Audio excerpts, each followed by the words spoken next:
आज की वीडियो है toughest fight is always you versus you.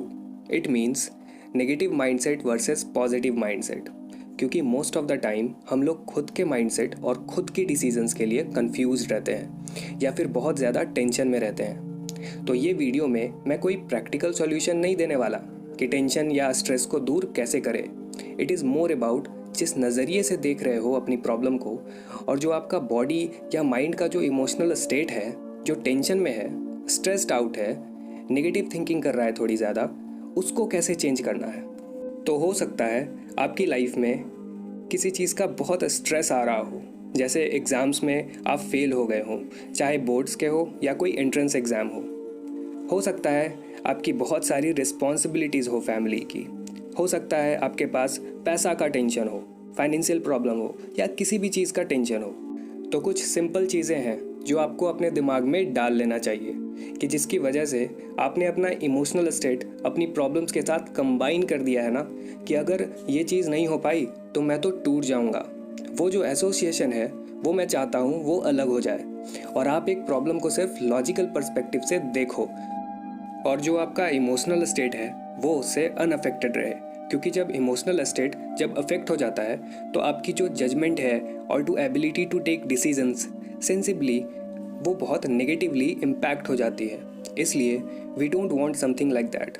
हम चाहते हैं कि जो गॉड ने हम लोगों को जो दिमाग दिया है उस दिमाग को जितने अच्छे तरह से यूज़ करके अपनी लाइफ को आगे लेके जा सके।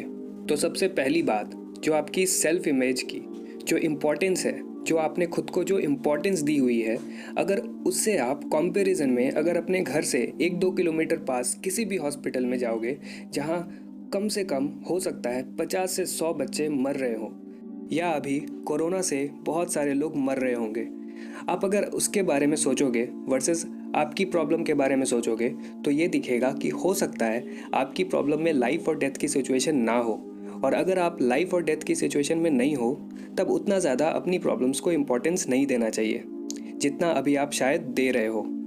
ये जो कंपैरिजन की बात की मैंने वो रिलेटिविटी की बात हो गई। और अब दूसरी पर्सपेक्टिव की बात करते हैं। आपका जो अपनी प्रॉब्लम को देखने का नज़रिया बदल जाना चाहिए, क्योंकि जब आपको ये पता चलता है कि दुनिया में असली दुख कहाँ है और किस टाइप के लोगों को है और किस मैग्नीट्यूड तक है, तब आपको समझ आएगा कि जो आपकी प्रॉब्लम है, जैसे एग्ज़ाम में फ़ेल होना या पैसे उतने ज़्यादा नहीं मिलते जॉब में, ये उतनी बड़ी प्रॉब्लम नहीं है। मैं ये नहीं कह रहा कि ये प्रॉब्लम्स नहीं है, मैं ये नहीं कह रहा कि आपके पास रिस्पॉन्सिबिलिटीज़ नहीं है, ऐसा कुछ नहीं कह रहा। मैं बस ये कह रहा कि आप जिस तरीके से उस चीज़ को अप्रोच करते हो उस चीज़ का पर्सपेक्टिव बदल दो, क्योंकि आपका वो बुरा हाल नहीं हो रहा है जितना वो लोग को हो रहा है जो लोग लाइफ और डेथ की सिचुएशन में है। और तीसरी चीज़ कि अगर आज आपको किसी चीज़ से प्रॉब्लम है या आपकी किसी चीज़ से फट रही हो, किसी रिज़ल्ट के डर से या किसी चीज़ के फेलियर के चांसेस से, तो आपको ये समझना ज़रूरी है कि ये यूनिवर्स के अंदर जहाँ पे हम सिर्फ एक डॉट है या फिर हमारा कोई अस्तित्व ही नज़र नहीं आता इस पूरी यूनिवर्स में, हमारा कुछ फ़र्क नहीं पड़ता ना दुनिया को ना लोगों को। जिस तरह ये दुनिया चल रही है वैसे ही चलती रहेगी। आप जिंदा हो या मरे हो, किसी को कोई फ़र्क नहीं पड़ता। और इसकी वजह से आपको दुखी नहीं होना चाहिए, बल्कि इसकी वजह से आपको खुश होना चाहिए, क्योंकि आपके पास एक फ्री प्लेइंग ग्राउंड है इस दुनिया में जहाँ पे आपको गलतियाँ करना अलाउड है। हम लोग को हमेशा याद रखना चाहिए कि हमें खुद से लड़ना है, खुद को मोटिवेट करना है और खुद को हमेशा फर्स्ट प्रायोरिटी पे रखना है। चाहे हम डिप्रेस्ड हैं या सैड हैं, तब भी हमें हमेशा खुद को स्ट्रांग रखना है। स्ट्रेस या टेंशन हम क्यों लेते हैं? क्योंकि हम चाहते हैं कि हमारी लाइफ एकदम परफेक्ट सॉल्यूशन के अकॉर्डिंग चले, जहाँ पे सब पॉजिटिव आउटकम ही मिले। लेकिन अगर हम ऐसे जीना शुरू कर दें तो आपको मज़ा आना बंद हो जाएगा, क्योंकि अगर आपने नेगेटिव कभी एक्सपीरियंस नहीं किया तो आप पॉजिटिव कैसे पता करोगे कि ये पॉजिटिव है। आपको खुशी कभी नहीं होगी अगर आपने कभी भी दुख एक्सपीरियंस नहीं किया है तो।